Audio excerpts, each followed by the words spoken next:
So here's the demonstration on how you should drive manual, and then I might teach you the real deal again later on when I get either my permit or my driver's license in the state of Maryland.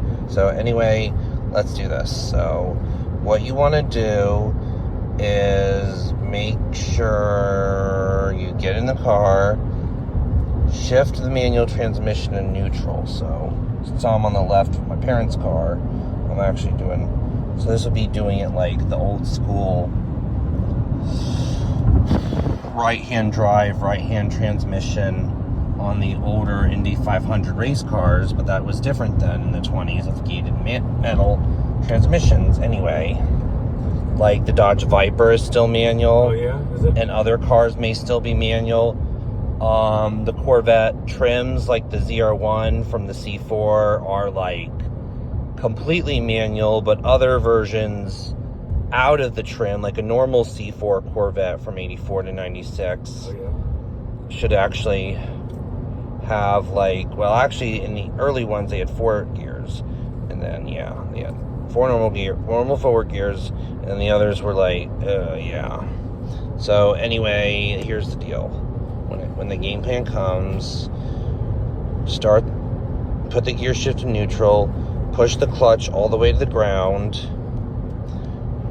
and don't leave your foot on the clutch at any point, because in the traffic may distract you over time.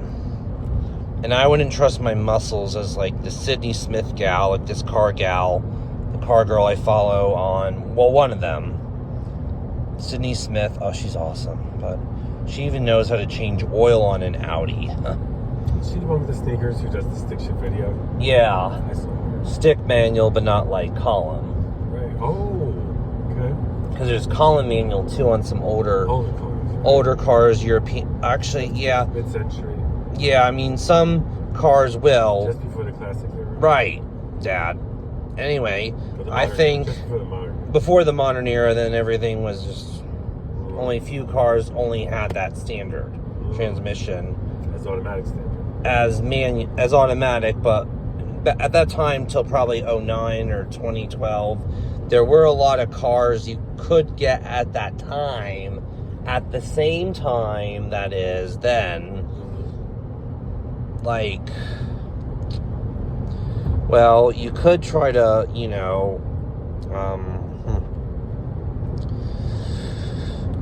I'd say just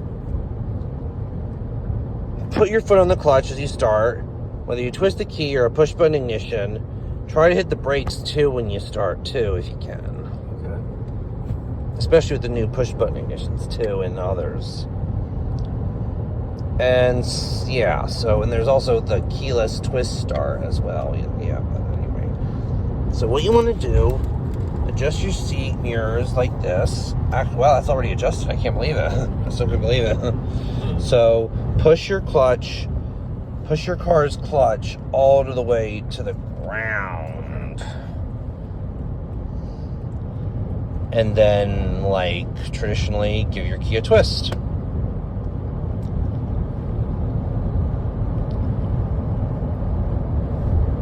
But only when you're ready to leave, twist the key all the way to the start.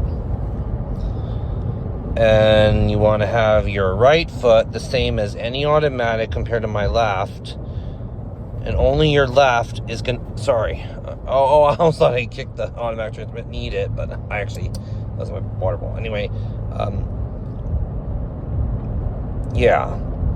And then you want to press the clutch in like when you started and start going.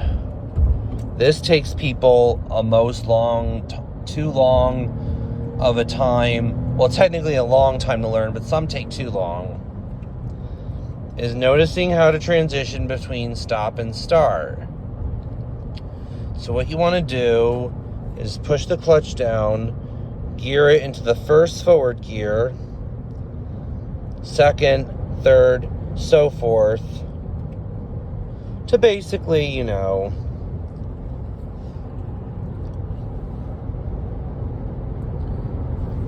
numerical order.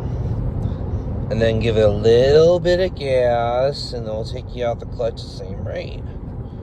Now, when you get rolling, you don't always have to have your foot on the clutch, but most cars, I think nowadays, still have this footrest thing way back here, way back there. So it's important that safety is a priority. You must always wear a seatbelt and obey the laws of the road. But race crews are meant to stay in the game for the track or so. And most races you will need a helmet depending on what kind of race of sports it is, like motor. But some motorsports you kind of don't because you're just a normal car, right? Like I've seen like a rerun of the 90s when they had the Corvette 01 retro review. They would do different reviews of them, so you kind of have to be a professional driver to really well record that. Yeah. So you gotta be like. So and then here, other things you might know what to do. I'm gonna demonstrate early versions of common mistakes people make practically all the time. So first, when they get going, they give it too much gas and don't let off the clutch fast enough. Yeah, that's exactly what it sounds like. Yeah. Another thing people do, it's worse for the car because it's bad, is that they don't get enough gas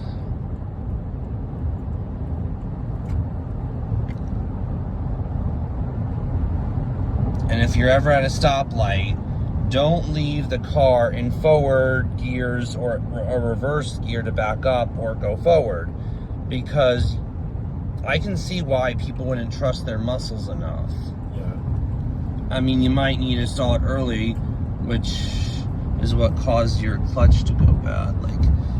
So a lot of times what people do when they first learn to stop at a traffic light, stop sign, or easy pass, or earlier versions toll, what you want to do is not put the car in neutral right before, then come into a complete stop. Because I don't recommend this, and I hear it's hard on your brakes, and your brake pads will wear up easily if you do that. So just everything from like steering, I know I need two hands, but because I got my iPhone, and then you want to like drive good, everything all together. And I'm actually going to get a pedal diagram teased sometime soon. I'll tune you in when that happens on Facebook, Twitter, YouTube, something. Anyway, that is the early demonstration. You should know how to drive a manual transmission, whether it's probably stick or column shift. This goes. Yeah, I see. End.